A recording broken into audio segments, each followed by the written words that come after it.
بسم الله الرحمن الرحيم. إن الله وملائكته يصلون على النبي يا أيها الذين آمنوا صلوا عليه وسلموا تسليما. اللهم صل على سيدنا ومولانا محمد وعلى الجود والكرم وآله وصحبه وبارك وسلم. أعوذ بالله من الشيطان الرجيم. بسم الله الرحمن الرحيم. أو يلقى إليه كنز أو تكون له جنة يأكل منها وقال الظالمون إن تتبعون إلا رجلا مسحورا. انظر كيف ضربوا لك الأمثال فضلوا فلا يستطيعون سبيلا.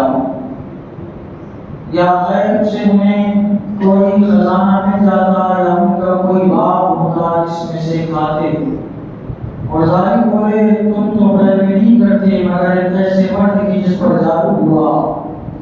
اے محبوب دیکھو کیسی دعوتیں تمہارے لیے بنا رہی ہیں تو گمراہ ہوئے کہ اب کوئی راہ نہیں پاتے.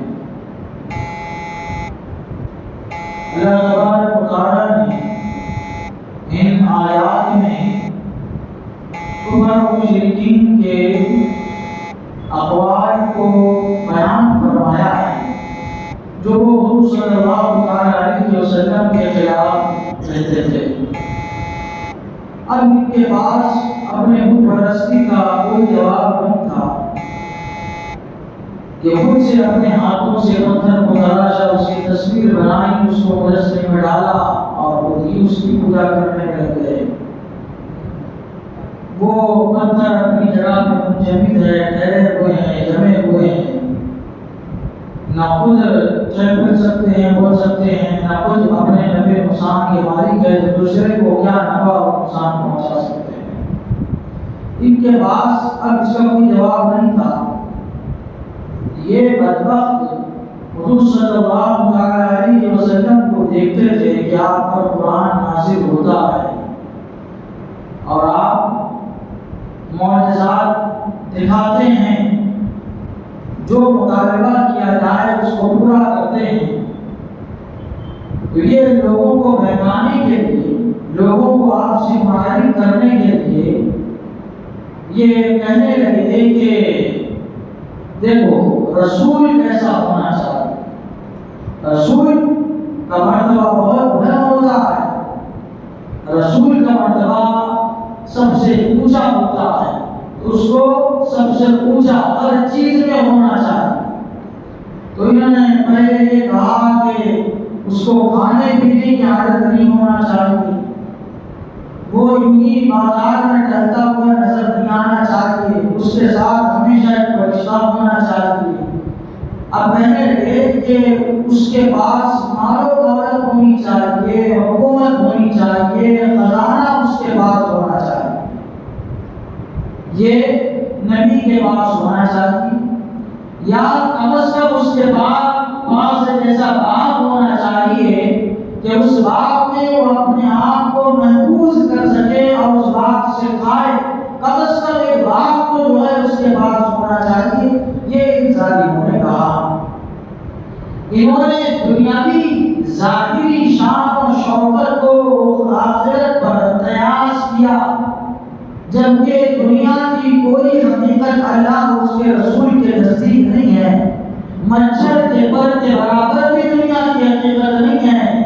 اگر مچھر کے پر کے برابر بھی دنیا کی کوئی قدر اللہ کے نزدیک ہوتی تو اللہ تعالیٰ یہ دنیا مسلمانوں کے قدروں میں ڈالتی.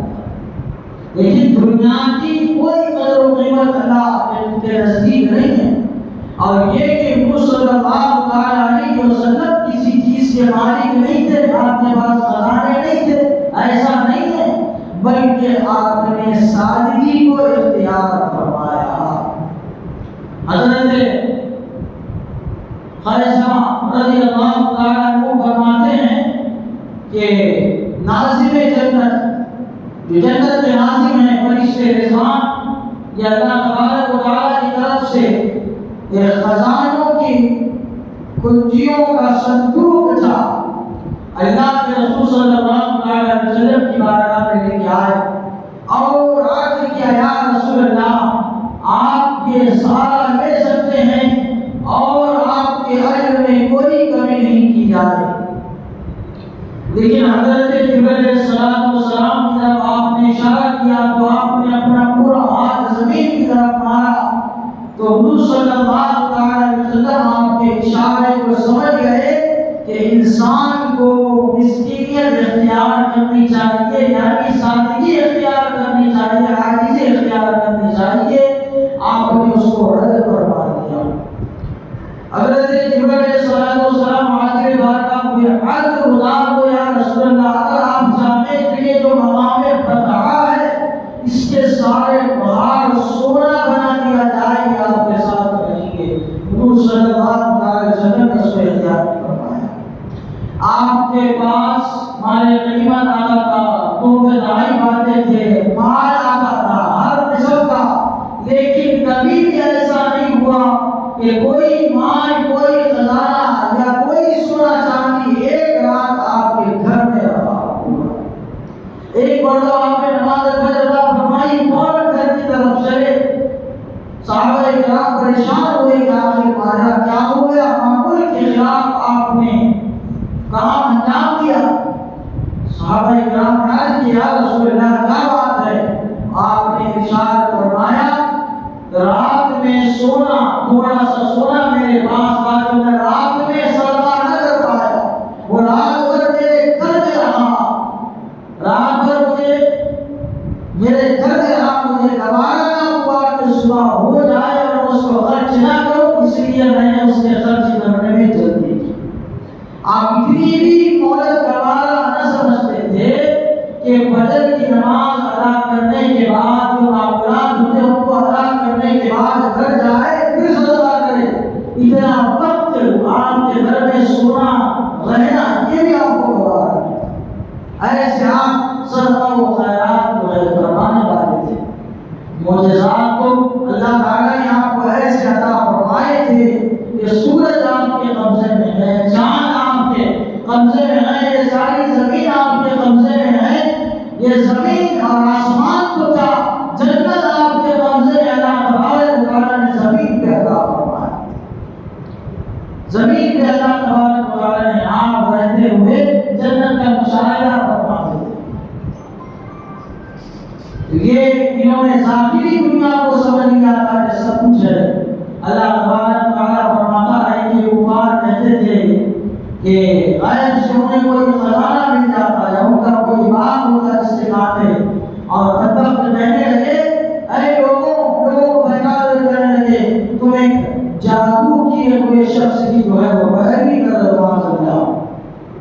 اللہ تعالیٰ نے فرمایا محبوب دیکھو کیسی کہاوتیں تمہارے بارے میں بنا رہے ہیں، ایسی ایسی باتیں کر رہے ہیں جن کے تم مصداق نہیں ہو، لیکن جو ایسا کر رہے ہیں کہہ رہے ہیں وہ گمراہ ہوئے، آپ کو کوئی راہ نہیں پاتے۔ اللہ تعالیٰ کی بارگاہ میں دعا ہے قرآن شریف سیکھ کے سمجھیں، اس کے مطابق ہم سب کو اپنی زندگی گزارنے کی توفیق عطا فرمائے۔ آمین۔ اشہد ان لا الہ الا اللہ واشہد ان محمدا عبدہ ورسولہ صلی اللہ تعالی علیہ وسلم۔